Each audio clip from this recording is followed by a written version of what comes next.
Today, we delve into one of the most chilling tales ever to emerge from the shadows of American folklore, the Amityville haunting. In the heart of Amityville, New York, lies a house that has become synonymous with terror, leaving a community in shock and a house stained with blood. Join us as we step inside the infamous 112 Ocean Avenue, where the Lutz family faced unimaginable horrors. But what is the truth behind the Amityville haunting? Is it a tale of psychological terror, a curse from beyond, or something far more sinister? Prepare yourself, for we are about to unlock the dark secrets of Amityville. The journey ahead is not for the faint of heart. So turn down the lights, grab your blankets, and let's explore the mystery that has captivated the world for decades. The horror in Amityville, Long Island began just before Thanksgiving in 1974. The home at 112 Ocean Avenue was occupied by the DeFeo family. The oldest son, Ronald, was 23 when he shot and killed both his parents and his 4 younger siblings. The gruesome crime took place during the early morning hours, with Butch using a .35 caliber Marlin rifle to shoot each family member. The victims were Ronald DeFeo Sr., his wife Louise, and their children Dawn, Allison, Mark, and John Matthew. After the killings, Butch went to work as if nothing had happened.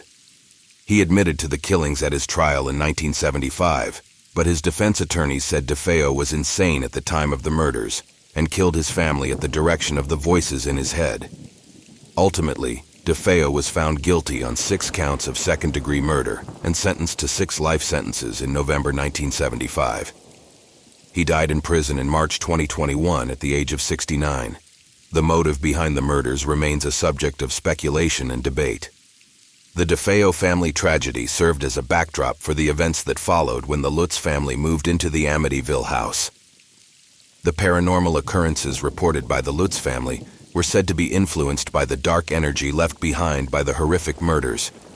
In December 1975, George and Kathy Lutz, along with their 3 children, moved into the Amityville house on 112 Ocean Avenue. The Lutz family was aware of the home's dark history, but decided to embrace the opportunity of owning a spacious waterfront property at a significantly reduced price. The Lutz family said they had a priest bless the home before they moved in that winter, but they still found themselves tormented from the time they arrived. The priest, later revealed to be Father Ralph Pecoraro, said this about the Amityville home. "I was blessing the sewing room," says the priest. "It was cold. It was really cold in there. I'm like, well, gee, this is peculiar, because it was a lovely day out, and it was winter, yes, but it didn't account for that kind of coldness. I was also sprinkling holy water, and I heard a rather deep voice behind me saying, 'Get out.' It seemed so directed toward me that I was really quite startled. I felt a slap at one point on the face. I felt somebody slap me, and there was nobody there." Shortly after moving in, the Lutz family began experiencing a series of strange and terrifying events. They claimed to have witnessed doors and windows slamming shut on their own, unexplained odors permeating the house, and unrelenting swarms of flies appearing out of nowhere. The paranormal activity escalated as the days went by. The Lutz family reported seeing glowing red eyes peering into their windows, hearing voices and footsteps in empty rooms, and even experiencing physical manifestations such as levitation and mysterious welts on their bodies. Desperate for answers and seeking professional assistance, the Lutz family invited renowned paranormal investigators Ed and Lorraine Warren to the house. The Warrens, who had investigated numerous paranormal cases, documented their findings and concluded that the Amityville house was indeed haunted by a powerful, malevolent presence. "Evil, it's the personification of evil," Lorraine Warren told CNN in 2005, when she was asked what it was like to go into the so-called Amityville horror house back in 1976. Some of the eerie occurrences the Lutz family encountered ranged from unexplained sound to levitating incidents. The Lutz family frequently heard unaccountable sounds throughout the house, such as footsteps, whispers, and disembodied voices. These unsettling auditory phenomena would often occur when the family was alone or during the late hours of the night. Doors in the house would suddenly slam shut with great force, even when there was no apparent source of wind or external interference. This phenomenon was particularly distressing for the Lutz family, as it added to the overall atmosphere of unease. The family reported witnessing household objects inexplicably moving or being displaced without any human intervention. Furniture rearranged itself. Pictures fell off walls and personal belongings were found in unusual places. This phenomenon contributed to a growing sense of being watched and manipulated by unseen forces. A foul and putrid odor pervaded the house, seemingly emanating from nowhere. The stench was often described as a mixture of sulfur, decay, and a sickening sweetness. Despite efforts to identify the source, the smell persisted, adding to the oppressive atmosphere within the home. The Lutz family claimed to have witnessed apparitions and shadowy figures within the house. These spectral forms would appear and disappear, often leaving the family members startled and terrified. The apparitions took various forms, including ghostly faces, shadow figures, and fleeting glimpses of unexplained entities. From the moment they moved in, the Lutz family felt an overwhelming and unshakable sense of dread that permeated the atmosphere of the house. This feeling of impending doom and malevolence created an environment of constant fear and anxiety for the family. The accumulation of these mysterious phenomena contributed to the intense haunting experienced by the Lutz family.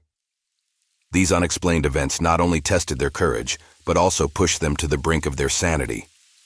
Years later, it was said that George Lutz was curious about paranormal activity and actively tried to summon spirits, leaving us questioning if this may have caused the paranormal experiences to be more violent.